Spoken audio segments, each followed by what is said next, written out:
आज हम लोग स्टडी करने चल रहे हैं applications of potentiometer.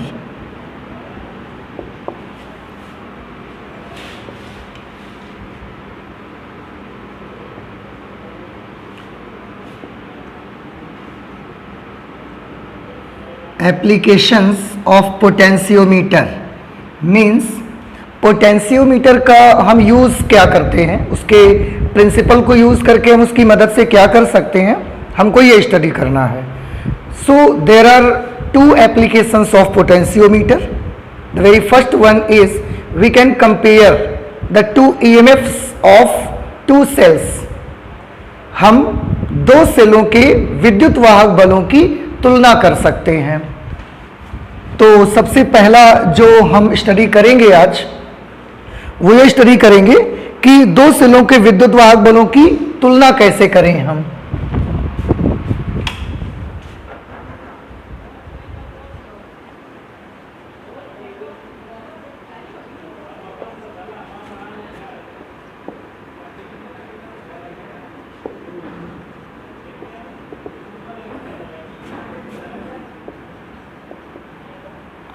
Comparison of electromotive forces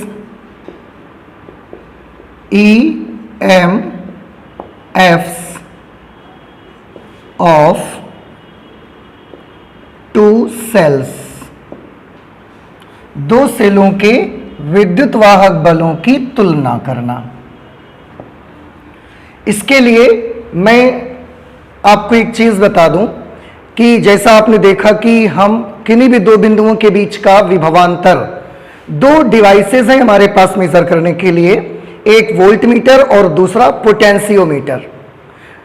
मैं आपको बता दूं और आई थिंक कि लास्ट क्लास में भी मैंने आप डिस्कस किया था कि वोल्ट मीटर से कभी भी आप ईएमएफ मेजर नहीं कर सकते, क्योंकि उसे आप सेल के दोनों टर्मिनल्स में लगाते हो, सेल के बाहर आप लगाते हो, तो उससे सिर्फ आप टर्मिनल पोटेंशियल डिफरेंस तो मेजर कर सकते हैं, लेकिन कभी भी उससे आप ईएमएफ मेजर नहीं कर सकते।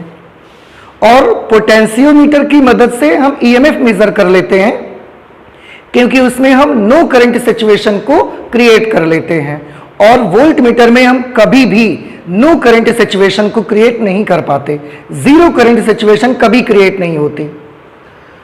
तो comparison of electromotive forces of two cells, हमको इसे करना है। तो इसके लिए मैं एक सर्किट डायग्राम सबसे पहले बनाना चाहूंगा।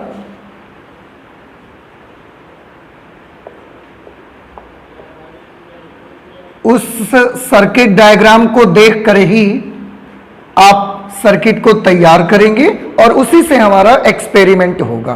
तो ये एक्सपेरिमेंट आपको लैब में करना पड़ता है, ठीक है।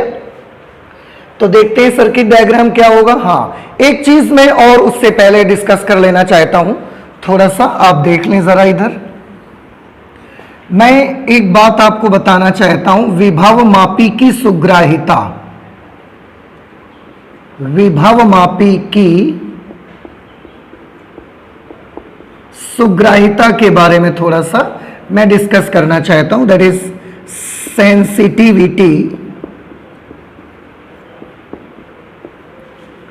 Sensitivity of potentiometer.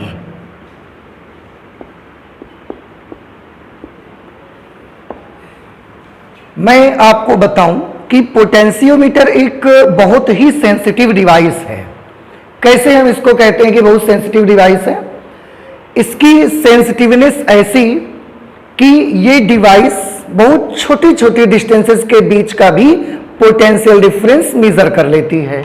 जैसे जब आपने पोटेंशियल ग्रेडियंट को पढ़ा तो वहां पर आपने देखा कि ये कम से कम 1 मिलीमीटर डिस्टेंस का भी पोटेंशियल डिफरेंस मेजर कर लेती है। इसलिए हम कहते हैं कि ये डिवाइस बहुत ज्यादा सेंसिटिव है, ठीक है। अच्छा, सुग्राह्यता के लिए मैं आपको बात करूं कि हमने पोटेंशियोमीटर में जीरो करंट सिचुएशन को क्रिएट कर लिया। आपने जब एक्सपेरिमेंट किया लास्ट क्लास में उसको देखा, तो आप उसके सेल का जो ईएमएफ फाइंड कर रहे थे उसके लिए आपने गैल्वेनोमीटर में एक जीरो करंट सिचुएशन क्रिएट की थी। तो जब आप जीरो करंट सिचुएशन क्रिएट कर लेते हैं और जॉकी को आप रेसिस्टेंस वायर के किसी एक बिंदु पर टच करवाया, वहां पर जीरो करंट सिचुएशन क्रिएट हो गई। It means at this situation current in the galvanometer will be zero, okay, pointer will be at zero. अब हमने क्या किया, जो हमारी जॉकी है उसको हमने थोड़ा सा ही रेसिस्टेंस वायर में लेफ्ट या राइट की ओर स्लाइड किया, खिसकाया हमने। इस पॉइंट पर बाई चांस ये जो बीच का पॉइंट है, यहां पर जब हम टच करवाते हैं तो गैल्वेनोमीटर का पॉइंटर, उसका इंडिकेटर जीरो पर है। अब हमने क्या किया कि इसको थोड़ा सा लेफ्ट या राइट में खिसकाया। तो अगर थोड़ा सा ही लेफ्ट या थोड़ा सा ही राइट में खिसकाने पर गैल्वेनोमीटर में सफिशिएंट डिफ्लेक्शन आपको मिल जाए, गैल्वेनोमीटर में डिफ्लेक्शन ज्यादा मिले, हम जॉकी को खिसकाएं थोड़ा सा ही लेकिन गैल्वेनोमीटर में डिफ्लेक्शन हमको ज्यादा मिले, तो ऐसी सिचुएशन पर हम बोलते हैं कि हमारा जो पोटेंशियोमीटर है that is very sensitive, very sensitive, बहुत सुग्राही है। और हमने देखा कि इसकी जो सेंसिटिवनेस होती है वो पोटेंशियल ग्रेडियंट पर डिपेंड करती है। पोटेंशियल ग्रेडियंट क्या होता है? 1 मिलीमीटर डिस्टेंस के बीच का पोटेंशियल डिफरेंस। अभी अभी हमने बात की कि 1 मिलीमीटर के बीच का पोटेंशियल डिफरेंस जितना कम होगा विभवमापी उतना ही ज्यादा सुग्राही माना जाएगा। ठीक है, तो मैं एक काम करता हूं, ये कुछ पॉइंट्स मैं नोट कर लेता हूं विभवमापी की सुग्राहिता के बारे में।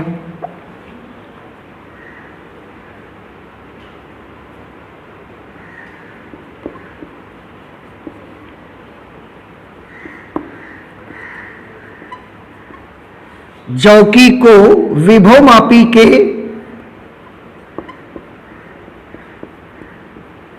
तार में शून्य विक्षेप स्थिति से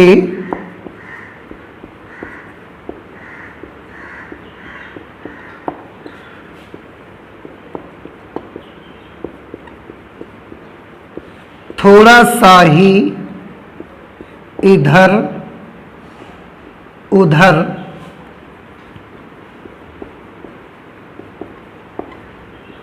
खिसकाने पर यदि धारामापी मीन्स गैल्वेनोमीटर,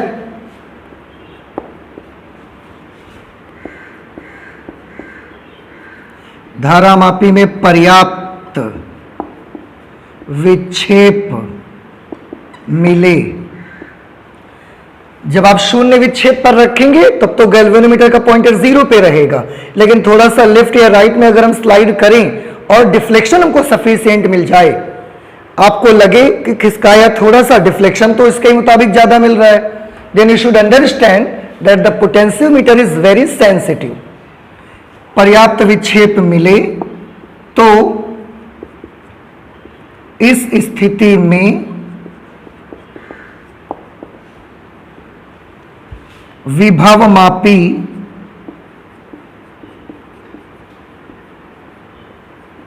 अधिक सुग्राही माना जाता है,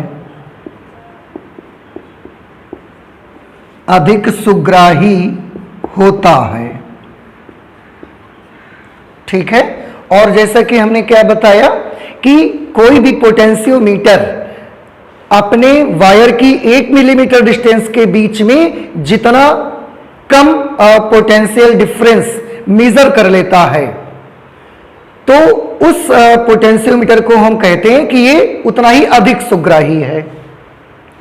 ठीक है,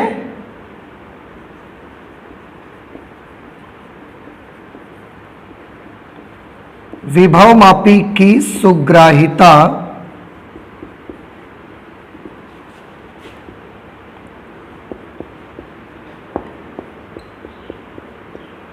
उसके तार की विभव प्रवणता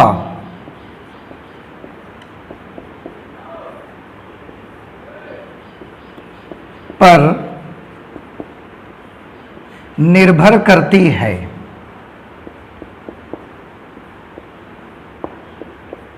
ठीक है।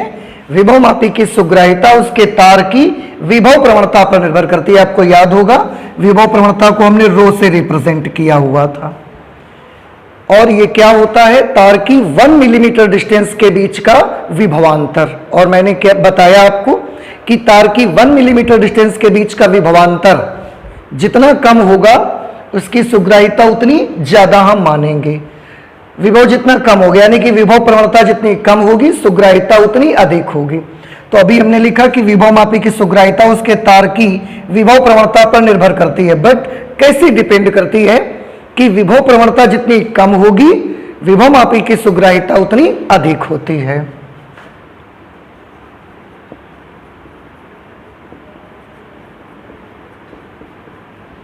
विभव प्रवणता जितनी कम होगी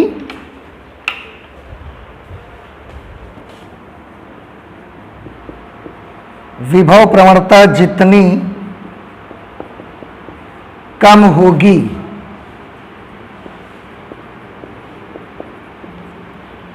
विभव मापी की सुग्राह्यता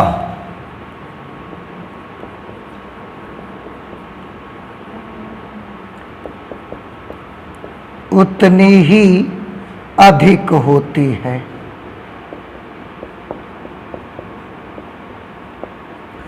तो विभव प्रवणता कम होगा यानी कि रो की वैल्यू जितनी कम होगी, 1 मिलीमीटर का पोटेंशियल डिफरेंस जितना कम नपेगा उस विभव मापी की सुग्राह्यता उतनी ही अधिक होगी। आप ये कह सकते हैं कि जो सेंसिटिविटी होगी that will be inversely proportional to rho, ये विभव प्रवणता के विलोमानुपात में होगी।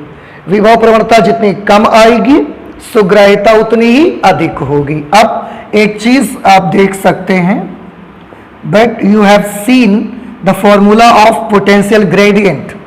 What was the formula of potential gradient? The formula of potential gradient is V upon L, where V is the potential difference across potentiometer wire and L is the length of total potentiometer wire। और इस situation पे अब आप ध्यान से देखिए, रो कम होगा तो सेंसिटिविटी ज्यादा होगी, ठीक है। अब इसको देखिए फॉर्मूले को, रो कम कब होगा, यहां से आप देखें जब पोटेंशियोमीटर वायर की लेंथ ज्यादा होगी। क्लियर, आपको क्लियर है ये चीज कि पोटेंशियोमीटर, ध्यान से इसका सीरियल देख लीजिए, पोटेंशियोमीटर वायर की लेंथ जितनी ज्यादा आप रखेंगे पोटेंशियल ग्रेडियंट उतना कम होगा, और पोटेंशियल ग्रेडियंट कम होने से उसकी सेंसिटिविटी उतनी ही ज्यादा होगी। तो अगर हम चाहते हैं कि पोटेंशियोमीटर की सेंसिटिविटी बढ़ाएं तो उसके लिए हमको क्या करना पड़ेगा, उसके लिए हमको बड़ी लंबी तार लगानी पड़ेगी। इसीलिए पोटेंशियोमीटर में हम बहुत लंबी तार का यूज करते हैं, 10 मीटर, 12 मीटर, 15 मीटर, ऐसी लंबी तार का यूज करते हैं, क्योंकि जितनी लंबी तार हम उस पर लगाएंगे उतनी ज्यादा उसके सेंसिटिविटी इंक्रीज होते चली जाएगी, ठीक है। So this is the reason कि हम पोटेंशियोमीटर में एक लंबा सा तार यूज करते हैं।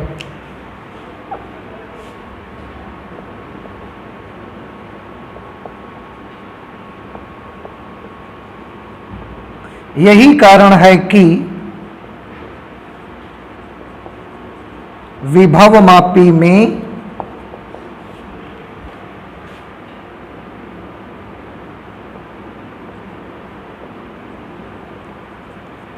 बहुत लंबा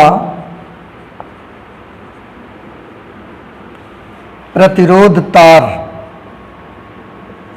प्रयोग किया जाता है।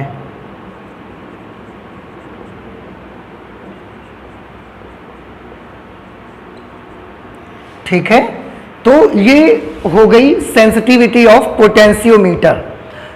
मैं एक बार फिर से आपको ये क्लियर कर दूं कि वो पोटेंशियोमीटर उतना ही ज्यादा सुग्राही माना जाएगा जो अपने वायर की 1 मिलीमीटर के बीच का पोटेंशियल डिफरेंस जितना कम होगा वो उतना ही ज्यादा सेंसिटिव माना जाएगा।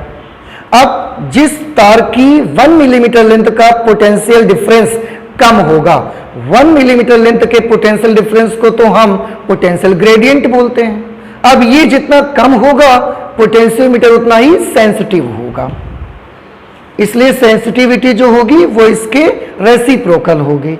इसका फॉर्मूला ये होता है, लेंथ ज्यादा रखेंगे रो कम होगा सेंसिटिविटी बढ़ जाएगी। So for the increase of sensitivity of potentiometer we have to put a very long wire here, ठीक है। वो हम 15 मीटर की वायर लेते हैं, 12 मीटर की वायर लेते हैं, लेकिन इतना लंबा वायर हम ऐसा नहीं लगा सकते, इंस्ट्रूमेंट बहुत बड़ा बनेगा, इसलिए हम उसको वायर को ऐसा फेरा बना कर ऐसा लगाते हैं। 1 मीटर की लकड़ी के बोर्ड में ही 1-1 मीटर के फेरे बना के हम 15 फेरे लगा देते हैं, 15 मीटर की तार बन जाती है उस पर। सो this is the sensitivity of potentiometer. Okay, let's come to our main article, which is comparison of electromotive forces of two cells. We want to compare EMFs of two cells. दो सेलों के विद्युत वाहक बलों की हम तुलना करना चाहते हैं। And very first we will make the circuit diagram for it. मैं यहां पर सर्किट डायग्राम बनाता हूं, आप प्लीज ध्यान से देखिएगा। और पोटेंशियोमीटर में क्योंकि 10 फेरे रहेंगे वायर के, 15 फेरे रहेंगे, तो मैं उतने फेरे नहीं बनाऊंगा। मैं मान लेता हूं कि वो 10 मीटर 15 मीटर का जो भी वायर है वो ऐसा सिंगल एक लगा हुआ है, मैं ये मान लेता हूं, ठीक है। तो ये हमने लगा लिया।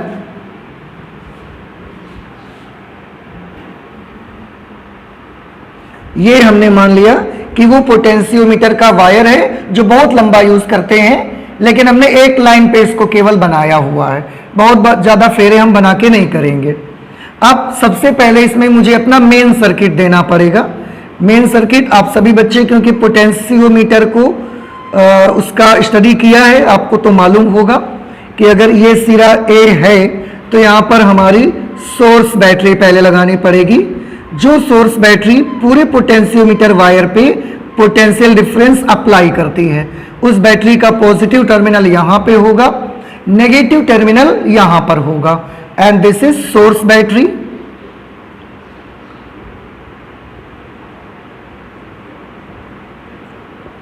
Okay, after source battery from the negative terminal of battery we connect a rheostat. सभी बच्चों को याद होगा रियोस्टेट का एक सिंबल तो हम ऐसा बनाते हैं, रियोस्टेट का एक सिंबल हम और भी बनाते हैं, आप कभी भी यूज करके उसको दिखा सकते हैं सर्किट पे। इस तरीके का हम फिगर भी रियोस्टेट के लिए यूज करते हैं। रियोस्टेट सिंबॉलिकली इसको कैपिटल R और H एस अ सफिक्स यूज करते हैं, छोटा सा। ये धारा नियंत्रक होता है, इसका पूरा नाम रियोस्टेट, जो सिर्फ डीसी सर्किट्स में करंट को कंट्रोल करने के लिए यूज किया जाता है। इसकी मदद से हम करंट को कम या ज्यादा कर सकते हैं सर्किट में। तो ये रियोस्टेट हमने लगा दिया। इसके बाद यहां पर हम एक की लगा देते हैं ताकि हम सर्किट में करंट को ऑन या ऑफ कर सकें। सॉरी, और उसको आकर यहां पर हमने जोड़ दिया। ये वही पॉइंट या तार का एंड बी है जो दूसरा सिरा उसका था। तो ये सोर्स बैटरी लगा दी हमने, मान लिया सोर्स बैटरी V वोल्ट की बैटरी है, V वोल्ट की बैटरी है। ये एक की हमने लगा दी, ये एक रियोस्टेट हमने लगा दिया, ठीक। So we have prepared our main circuit, हमने अपना मुख्य परिपथ तैयार कर लिया है। अब क्योंकि मुझे दो सेलों के विद्युत वाहक बलों की तुलना करनी है, तो मुझे दो सेल्स चाहिए जो नॉन स्टैंडर्ड सेल्स होंगी और उनके हम ईएमएफ्स को कंपेयर करना चाहते हैं। तो कैसे उनको कनेक्ट करेंगे, ध्यान से सर्किट को आप देखिएगा। एक सेल को तो हम पॉइंट ए से ही कनेक्ट करेंगे, जैसा लास्ट क्लास में आपको बताया गया था पोटेंशियोमीटर से कैसे कनेक्ट करते हैं। ए से ही कनेक्ट करेंगे और किस तरह से कनेक्शन होती है कि उस सेल का जो पॉजिटिव टर्मिनल होगा वो भी ए से ही कनेक्ट होगा। तो ये हम पॉजिटिव टर्मिनल, नेगेटिव टर्मिनल यहां से कनेक्ट कर दिया। तो ये तो एक सेल हो गई, इसका ईएमएफ हमने मान लिया E1 है, ठीक है। दूसरी सेल भी मुझे कनेक्ट करनी है, तो वो कहां से कनेक्ट करेंगे उसे ध्यान से आप देखिए। दूसरी सेल भी बेटा हम इसी पॉइंट से कनेक्ट करेंगे, यहीं से हम दूसरी सेल भी कनेक्ट करेंगे ऐसे।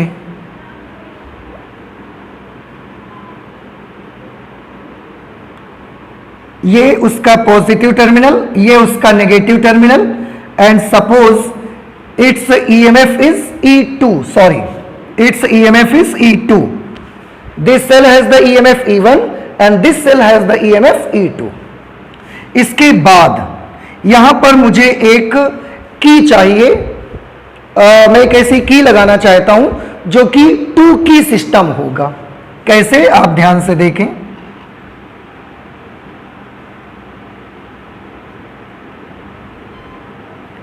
ये यहां पर हमने एक 2 की सिस्टम को यूज किया।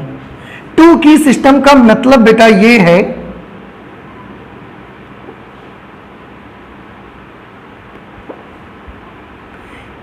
कि यहां पर 2 कीज लगी रहेंगी,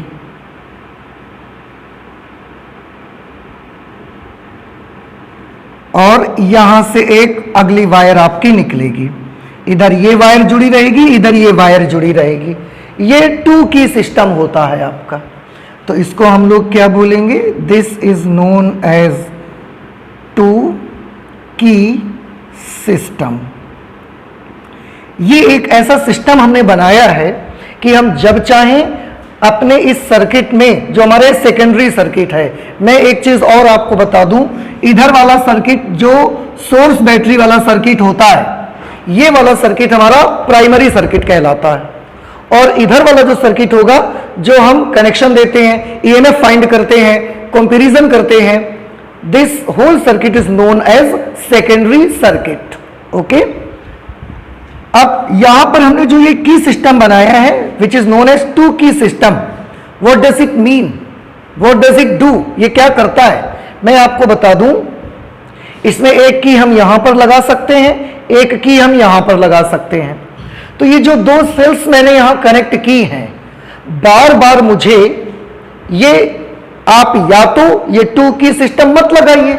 अगर आप 2 की सिस्टम नहीं लगाते हैं तो एक्सपेरिमेंट करने के लिए एक बार मुझे इस पॉइंट से इस सेल को कनेक्ट करना पड़ेगा, उस समय इसको कनेक्ट नहीं करेंगे। दोबारा में इसको हटा करके इस सेल को फिर पॉइंट ए से कनेक्ट करना पड़ेगा, पूरी कनेक्शन देनी पड़ेगी हमको। तो मुझे बार बार ये सेल हटानी और जोड़नी मत पड़े, इसलिए हमने ये 2 की सिस्टम का यूज किया हुआ है, ठीक है।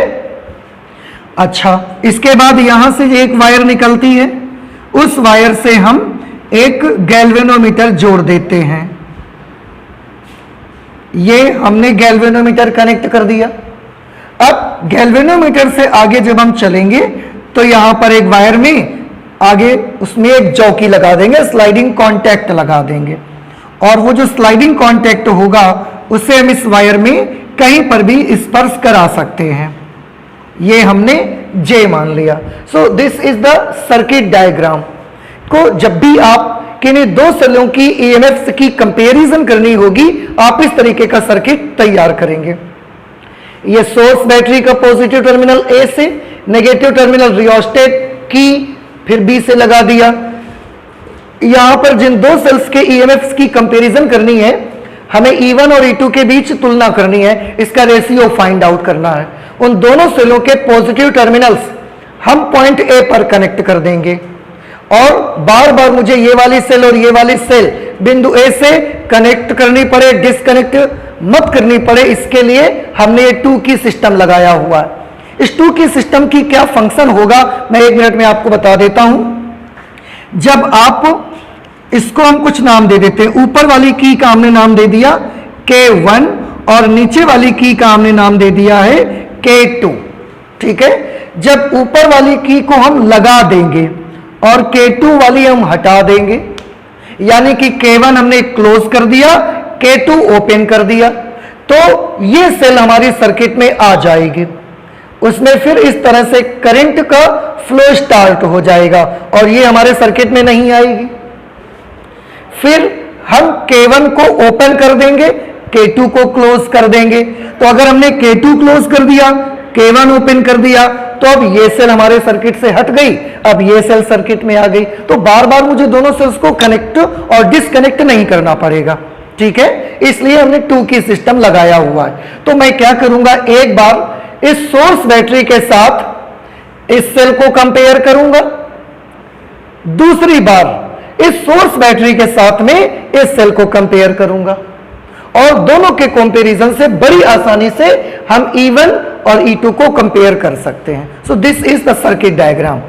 अब चलते हैं, देखते हैं कैसे हम ये एक्सपेरिमेंट करते हैं। तो इसकी वर्किंग क्या होगी, आप ध्यान से देखें। वर्किंग के लिए मैं क्या करता हूं, सबसे पहले इन दोनों में से कोई एक सेल, हाँ उससे भी पहले मुझे क्या करना है, सोर्स बैटरी वाला जो रास्ता है, जो पाथ है, इस पाथ में जो की लगी हुई है इसको हम क्लोज कर देते हैं, जिससे जो हमारी सोर्स बैटरी है वो प्रतिरोध तार AB के सिरों के बीच में कुछ विभवांतर आरोपित करना स्टार्ट कर देती है। सबसे पहले हमारा प्रोसीजर ये होता है, तो हम यही कर लेते हैं, ठीक है।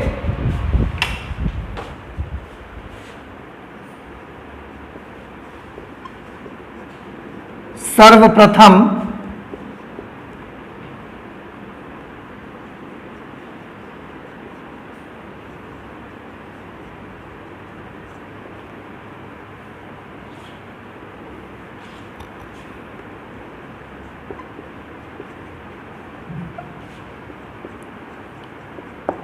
कुंजी K को बंद करके, बंद यानी कि क्लोज, क्लोज यानी कि सर्किट ऑन, आपको ये सब बातें पहले बताई गई हैं। सर्वप्रथम कुंजी K को बंद करके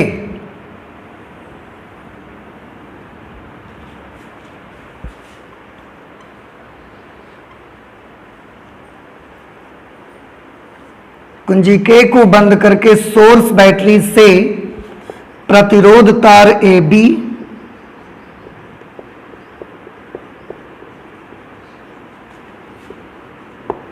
के सिरों के बीच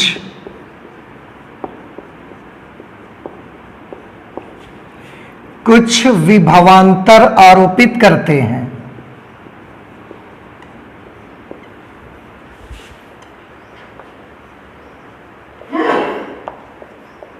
कुछ विभवांतर आरोपित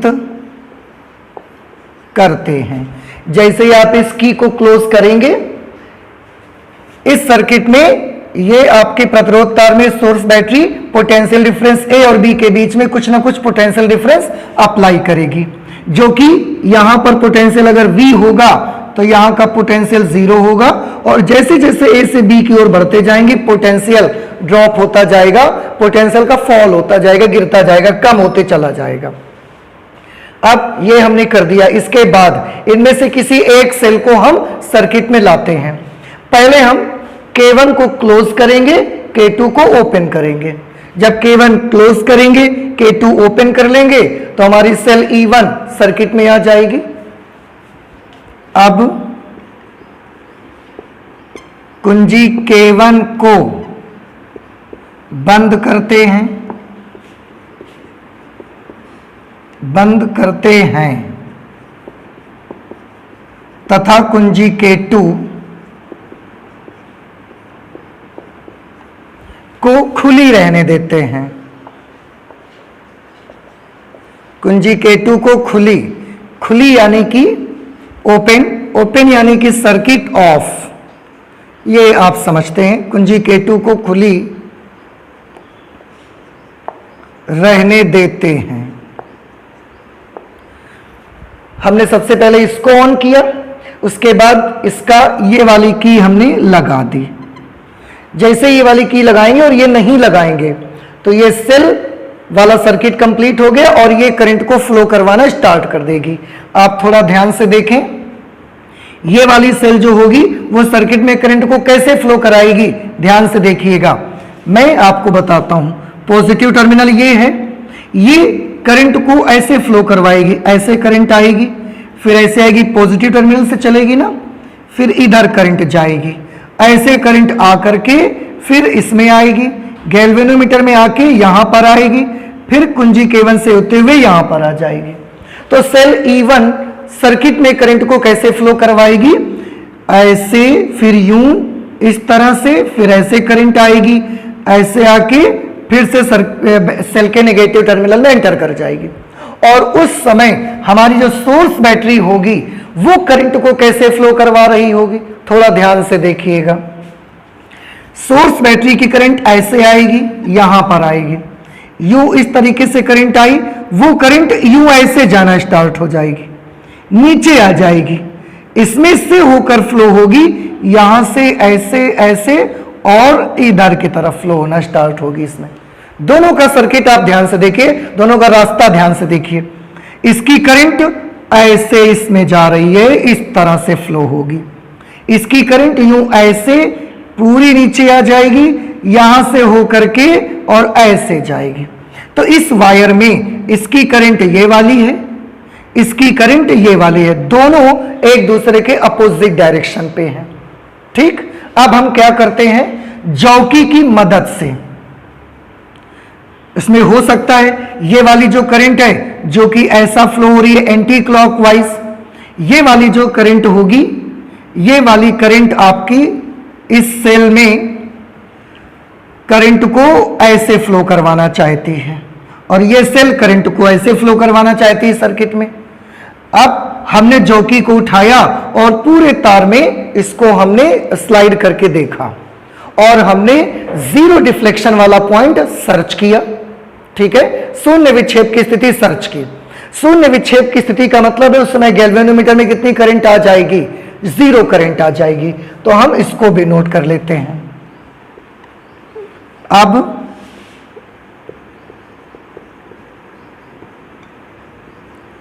जॉकी की सहायता से तार AB में शून्य विक्षेप की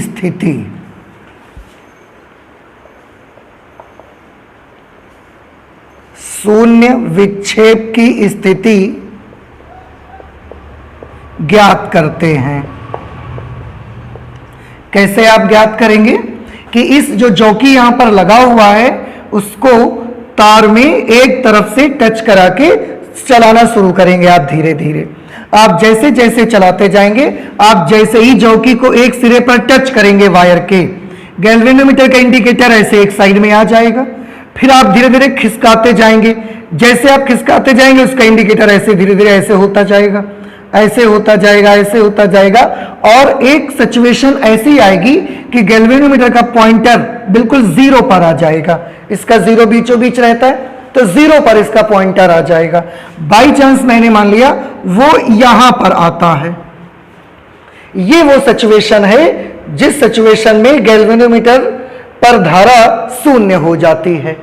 अब अगर गैल्वेनोमीटर में करंट जीरो हो गई है, इसका क्या मतलब है? मेन सर्किट याद करो जो हमने शुरू में आपको समझाने के लिए बनाया था।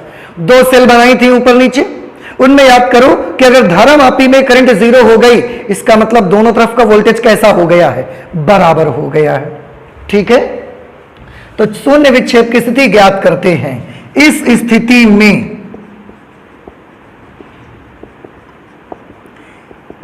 स्थिति में क्या हो गया, दोनों तरफ का वोल्टेज बराबर हो गया है। किस किस तरफ का, ध्यान से देखें, इस सोर्स बैटरी के द्वारा दिया गया वोल्टेज और इस सेल के द्वारा जो दिया गया वोल्टेज है, दोनों आपस में बराबर हो चुके हैं, तभी तो शून्य विक्षेप की स्थिति इसमें क्रिएट हो गई है। अगर दोनों में से एक का भी वोल्टेज ज्यादा होता तो उसकी वजह से सर्किट में करंट बहती रहती, लेकिन क्योंकि करंट को हमने जीरो कर दिया है, we have searched a point where galvanometer has so the current is equal to zero. इस वजह से हम ये कहेंगे कि दोनों तरफ का वोल्टेज आपस में बराबर हो चुका है।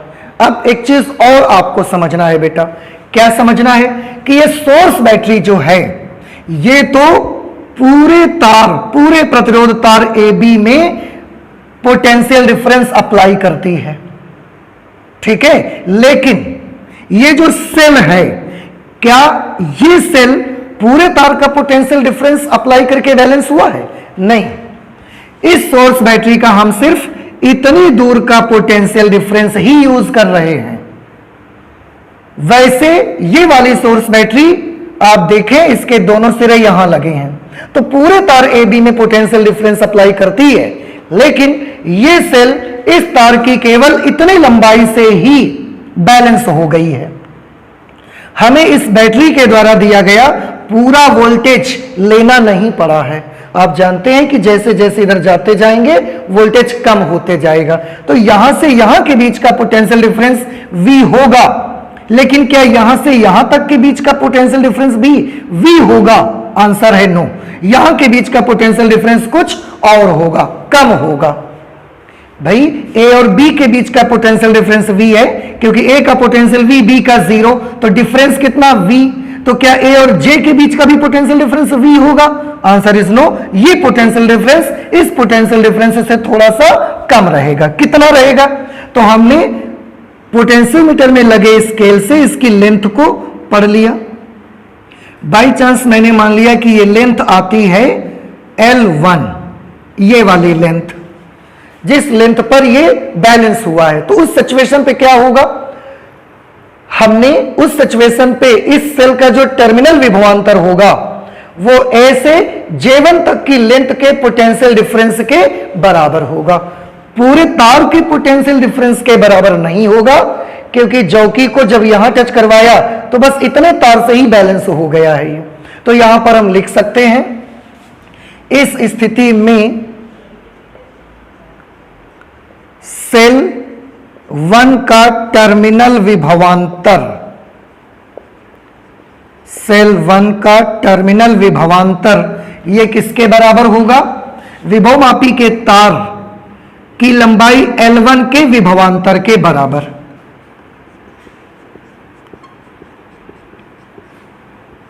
विभवमापी के तार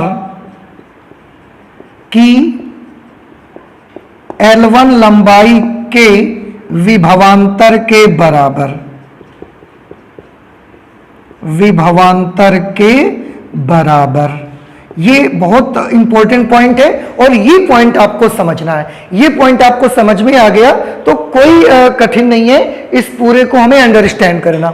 मैं एक बार फिर से आपको क्लियर कर दूं, ये सोर्स बैटरी पूरे तार AB में पोटेंशियल डिफरेंस अप्लाई करती है, लेकिन ये सेल जब बैलेंस हुई, जब जीरो करंट सिचुएशन बनाई हमने, तो पूरे तार से नहीं बनी है, सिर्फ A से J1 तक की लंबाई जो कि L1 हमने मानी है उससे केवल बन गई है। इट मींस इस सेल का जो टर्मिनल विभवांतर होगा वो सिर्फ इतने के विभवांतर के बराबर होगा। पूरे तार का विभवांतर कितना है? आई डोंट केयर, हमें फर्क नहीं पड़ता, क्योंकि पूरे तार से बैलेंस थोड़ी हुआ है।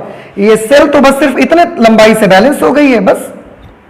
अब एक चीज और, हम क्यों कह रहे हैं कि इस सेल का टर्मिनल विभवांतर, हमने यहां भी लिखा सेल 1 का टर्मिनल विभवांतर विभवमापी के तार की L1 लंबाई के विभवांतर के बराबर होगा। बराबर का निशान हम लगा चुके हैं, इसलिए हमने बराबर काट दिया। हम इसलिए कह रहे हैं, हम यहां विद्युत वाहक बल क्यों नहीं बोल रहे हैं उसका भी देखिए आप, क्योंकि आपने ये जो कनेक्शन की है तो एक सिरा इसका A से जुड़ा है और एक ये दूसरा सिरा जाके J1 से जुड़ा हुआ है, लेकिन इस सेल में कहां कनेक्शन है वो आप देखिए। इस सेल में एक तार कनेक्ट है पॉजिटिव टर्मिनल से, दूसरा तार कनेक्ट है नेगेटिव टर्मिनल से कनेक्ट है। तो अगर टर्मिनल से कनेक्ट है तो ये टर्मिनल विभवांतर होगा या विद्युत वाहक बल होगा। Clearly this will be terminal potential difference only, not EMF। ठीक है, अच्छा अब टर्मिनल विभवांतर for cell 1 will be equal to विभवमापी के तार की L1 लंबाई का विभवांतर। हमने लास्ट क्लास में डिस्कस किया कि अगर विभवमापी के तार की विभव प्रवणता रो है तो उसकी L लंबाई का विभवांतर कितना होता है? रो इंटू स्मॉल l। अब अगर लंबाई L1 है तो विभवांतर कितना होगा? Rho into small l1। Okay, where rho is the potential gradient of the resistance wire of potentiometer. मैं यहां पर नोट कर देता हूं, जहां रो विभव मापी के तार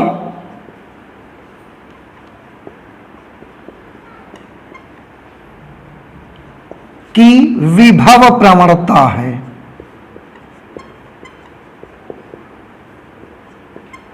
विभव मापी के तार की विभव प्रवणता है, ठीक है।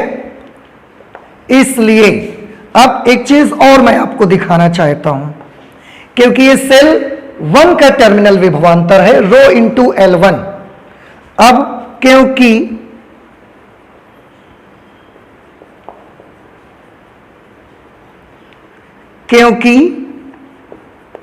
जब I इज इक्वल टू 0 तब E is equal to V होता है।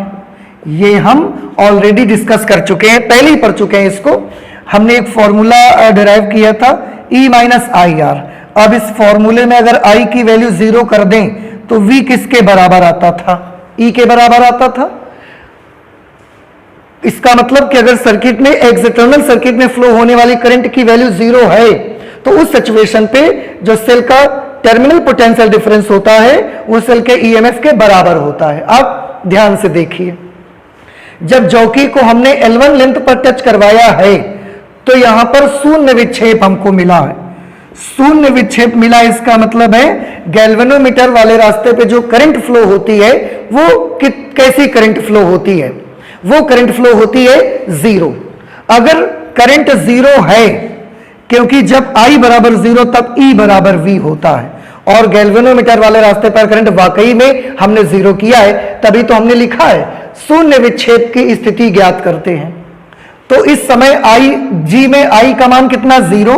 अगर बेटा I की वैल्यू 0 है तो सेल का जो विद्युत वाहक बल होगा वो विभवांतर के बराबर आएगा। Therefore E1 will be equal to V and V will be equal to rho into L1, or we can write it as E1 is equal to rho into L1, and let this is equation number 1। आपको पता लगा ना हमने इस V की value को E1 के बराबर क्यों लिख दिया? इसलिए लिख दिया क्योंकि इस सिचुएशन पे करंट की वैल्यू 0 है, और जब भी कभी करंट 0 होती है तो E V के बराबर होता है। अगर करंट 0 है तो E की वैल्यू इस V के बराबर होगा, यानी कि इस सेल का जो टर्मिनल विभवांतर है वो इसके विद्युत वाहक बल के बराबर हो जाएगा, क्योंकि सर्किट में करंट की वैल्यू 0 कर दी है हमने, और हम ये ऑलरेडी कर चुके हैं। तो इसलिए इसका जो विद्युत वाहक बल होगा वो इसके टर्मिनल विभवांतर के ही बराबर आ जाएगा। ठीक है, एक इक्वेशन हमने बना ली। अब इसके बाद हमको यही एक्सपेरिमेंट दूसरी सेल के साथ भी करनी है। तो कैसे करेंगे? अब हम कुंजी K1 को निकाल देंगे, ओपन कर देंगे, कुंजी K2 को क्लोज कर देंगे। तो K1 हम ओपन कर देते हैं, K2 को क्लोज कर देते हैं। यहां पर फिर लिखेंगे पुनः कुंजी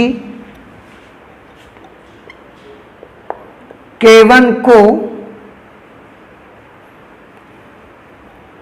खोल देते हैं,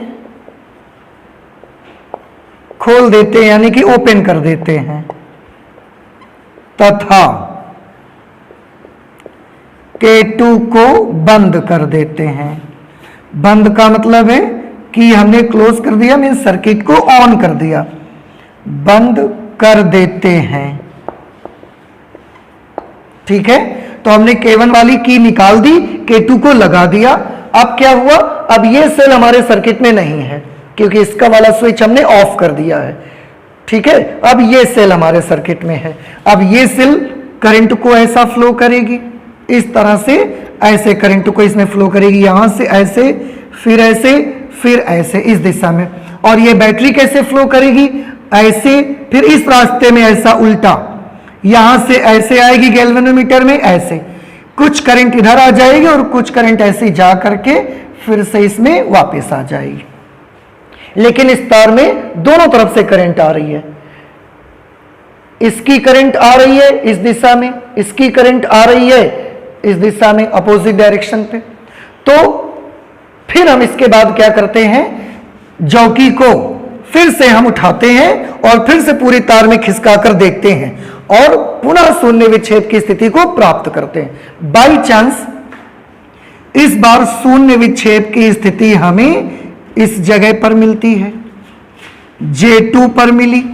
पहली बार हमको J1 पर मिली थी, इस बार हमको J2 पर मिली। पुनः कुंजी K1 को खोल देते हैं, कुंजी K2 को बंद कर देते हैं तथा प्रयोग दोहराते हैं। प्रयोग दोहराते हैं का मतलब समझ गए बेटा आप? प्रयोग दोहराते हैं, प्रयोग दोहराते हैं मीन्स चौकी को उठा करके हम ऐसा उसमें टच करवाते हैं और फिर से शून्य विक्षेप की स्थिति ज्ञात कर लेते हैं। इसका मतलब है प्रयोग हमने फिर से दोहराया। अब इस स्थिति में क्या हो जाएगा, दोहराते हैं। अब जब आपने पहली बार प्रयोग किया था तब सेल 1 का टर्मिनल विभवांतर विभवमापी के तार की लंबाई L1 के विभवांतर के बराबर आया। इस बार हमने मान लिया ये यहां पर, क्योंकि चौकी को टच करवाने से शून्य विक्षेप स्थिति मिली है, तो ये लेंथ हम मान लेते हैं L2। ठीक है, तो अब सेल 2 का टर्मिनल विभवांतर सेल 2 का टर्मिनल विभवांतर, पहली कंडीशन में सेल 1 का टर्मिनल विभवांतर था, अब सेल 1 करे उसमें आपके सर्किट में नहीं है तो सेल 2 सर्किट में है तो उसका लिखेंगे। अब सेल 2 का टर्मिनल विभवांतर किसके बराबर होगा बताइए इस बार? विभवमापी के तार की लंबाई L2 के विभवांतर के बराबर होगा, क्योंकि ये यहां पर जाकर बैलेंस हुई है सेल हमारी, पूरी तार हमने यूज नहीं की है। विभवमापी के तार की लंबाई, विभवमापी के तार की L2 लंबाई के विभवांतर के बराबर आ जाएगा इस बार। अब सेल 2 का टर्मिनल विभवांतर, इसको हम V1 कर लेते हैं, सेल 1 का था। सेल 2 का टर्मिनल विभवांतर V2 मान लेते हैं, किसके बराबर आएगा? तो ये तो हमने V2 किसकी जगह लिखा, सेल 2 का टर्मिनल विभवांतर। बराबर के उधर क्या लेना है, विभवमापी के तार L2 लंबाई का विभवांतर। आपको याद होगा विभवमापी की अगर विभव प्रवणता रो है तो विभवमापी के तार की लंबाई L2 का विभवांतर कितना होगा, रो इंटू L2। हम ये ऑलरेडी डिस्कस कर चुके हैं, रो इंटू L2। बट फिर वही सिचुएशन, क्योंकि I 0 है, because I is equal to 0, क्योंकि हमने इस बार भी तो शून्य विक्षेप की स्थिति प्राप्त की है, तो गैल्वेनोमीटर में तो इस बार भी धारा 0 है। But because I is equal to 0, therefore E2 will be V2, means क्योंकि I का मान 0 है इसलिए सेल 2 का जो सेल 2 का विद्युत वाहक बल होगा ये इसके टर्मिनल विभवांतर के बराबर होगा, और इसका टर्मिनल विभवांतर कितना, V2। Therefore, E2 will be equal to rho into L2 and let this is equation number 2। इस तरह से आपको एक्सपेरिमेंट करके L1 और L2 पता लगा लेने हैं। अब क्योंकि हमें दोनों के कंपैरिजन करना था, अब हम एक काम यहां पर कर देंगे। ये इक्वेशन नंबर 1 है और ये है इक्वेशन नंबर हमारी 2। हम इक्वेशन नंबर 1 में इक्वेशन नंबर 2 से डिवाइड कर देते हैं। ठीक है, उसके लिए मैं इसको इरेज कर देता हूं। आई होप कि नोट कर ही लिया होगा आपने। मैं यहां पर इरेज कर देता हूं इसको।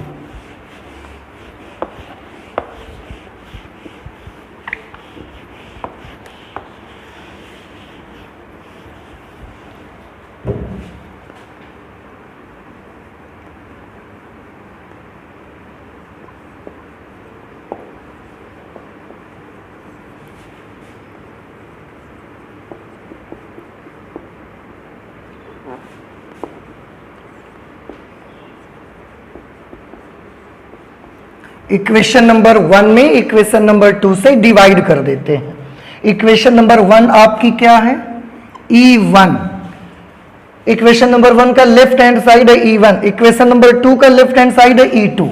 तो E1 upon E2 right hand side से देखिए, इसका राइट हैंड साइड है रो इंटू L1, इसका राइट हैंड साइड है रो इंटू L2। तो row into L1 upon row into L2। अब आप इसे थोड़ा सा कैलकुलेट करेंगे, रो से रो कैंसल हो जाएगा और E1 अपॉन E2 की वैल्यू आ जाएगी L1 अपॉन L2। और यहीं से हम दोनों सेलों के EMFs को कंपैरिजन कर सकते हैं। कैसे कंपैरिजन कर सकते हैं? अब ध्यान से देखिए, यहां पर मैं आपको दो बातें बताना चाहता हूं। पहली चीज तो कि लास्ट क्लास में मैंने आपको बताया था कि थ्योरेटिकली तो आप विभव प्रवणता को पढ़ते हैं, कैसे फाइंड किया जाता है ये भी आप सीखते हैं, लेकिन प्रैक्टिकली कभी भी आपको पोटेंशियल ग्रेडियंट सॉल्व करने की जरूरत नहीं पड़ेगी। अब आप देखिए, पोटेंशियल ग्रेडियंट इक्वेशन 1 में भी था, पोटेंशियल ग्रेडियंट इक्वेशन 2 में भी था, लेकिन जब हमारा फाइनल आंसर आया जिसमें भी हम कंपैरिजन कर रहे हैं इलेक्ट्रोमोटिव फोर्सेस की, उसमें कहीं भी रो आपको दिखाई नहीं दे रहा, रो एक दूसरे से क्या हो गया है? कैंसिल। तो प्रैक्टिकली अब आप बताएं, आपको क्या रो कैलकुलेट करना पड़ेगा? नहीं पड़ेगा कैलकुलेशन करना उसका। क्यों? क्योंकि हमारे फॉर्मूले में रो बचा ही नहीं है, पहली रो कैंसिलेशन हो गया उसका। तो ठीक है, हमें केवल क्या देखना है? हमें केवल जब शून्य विक्षेप की स्थिति पता लगाएंगे, जीरो डिफ्लेक्शन वाला पॉइंट पता लगाएंगे, तो उसकी ये लेंथ L1 मेजर कर लेनी है, ये लेंथ L2 मेजर कर लेनी है। बस आपको शून्य विक्षेप स्थिति पता करके L1 और L2 नापना है, इसके अलावा कुछ नहीं करना आपको। और L1 और L2 की जैसे ही वैल्यूज यहां लिखोगे, आप L1 की जगह L1 लिखोगे, L2 की जगह L2 की वैल्यू लिखोगे, सॉल्व कर दोगे, एक रेशियो मिल जाएगा और पता चलेगा कि पहले सेल के विद्युत वाहक बल और दूसरे सेल के विद्युत वाहक बल में क्या रेशियो है, क्या अनुपात है उसका। ठीक है, और यही हमको करना है, यही हमारा एक्सपेरिमेंट था। हाँ, इस एक्सपेरिमेंट में मैं एक और एडवांस चीज कर सकता हूं। क्या? थोड़ा ध्यान से सभी बच्चे देखेंगे। L1 और L2 तो हम यहां से पढ़ लेंगे, पोटेंशियोमीटर में जो स्केल लगा होगा। ठीक है, अच्छा, अब और एक चीज देखिए, E1 और E2 में से, E1 और E2 में से ये जो दो सेल हमने यहां पर कनेक्ट की हैं, एक काम तो आपने क्या कर लिया, दोनों सेलों के विद्युत वाहक बलों का अनुपात आपने निकाल लिया, एक काम कर लिया आपने। अब अगर E1 और E2 में से दोनों में से कोई एक सेल आपने ऐसी लगा दी जिसका EMF आपको मालूम है, आप मार्केट से सेल लाए और उसका EMF था 1.5 वोल्ट, E1 और E2 में से किसी एक जगह पर आपने 1.5 वोल्ट EMF वाली सेल लगा दी। अब आपको इन दोनों में से किसी एक का में भी पता लग गया कि नहीं लग गया? L1 और L2 एक्सपेरिमेंट से निकाल लिया आपने। E1 और E2 में से एक सेल आपने वो लगाई है जिसका विद्युत वाहक बल आपको मालूम है। बाई चांस E2 आपने लगाया है, इसका विद्युत वाहक बल आपको पता है 1.5 वोल्ट है। अब L1 आपने मेजर कर ही लिया, L2 मेजर कर ही लिया है, E2 आपको मालूम ही है 1.5 वोल्ट है, तो कैलकुलेट करके E1 पता लगा सकते हैं, कैलकुलेट करके आप सेल का विद्युत वाहक बल भी पता लगा सकते हैं। तो इस एक्सपेरिमेंट से न सिर्फ आप दो सेलों के विद्युत वाहक बलों की तुलना कर सकते हैं, बल्कि किसी भी अज्ञात सेल का विद्युत वाहक बल भी आप ज्ञात करके बता सकते हैं, और उसके लिए इतना प्रोसीजर आपको करना पड़ेगा। ठीक है, तो ये हमारा एक्सपेरिमेंट था, and this is application of potentiometer. This is first application of potentiometer, जिसमें हमने दो सेलों के विद्युत वाहक बलों की तुलना करना सीखा। लेकिन उसके साथ एक और चीज हमने सीखी कि अगर इन दोनों सेलों की जगहों में किसी एक सेल को हम जानी पहचानी वोल्टेज की सेल लगा दें, जाने पहचाने EMF वाली सेल लगा दें, तो दूसरी सेल का EMF भी हम पता लगा सकते हैं। तो न सिर्फ हम दो सेलों के विद्युत वाहक बलों की तुलना कर सकते हैं, बल्कि अज्ञात विद्युत वाहक बल वाली सेल का विद्युत वाहक बल भी पता लगा सकते हैं। तो ये हमारा था पहला एप्लीकेशन। पोटेंशियोमीटर का दूसरा एप्लीकेशन भी हम लोग करेंगे, लेकिन अब उसे करेंगे हम लोग नेक्स्ट क्लास पे। तो चलते हैं, मिलते हैं नेक्स्ट क्लास पे। Thank you.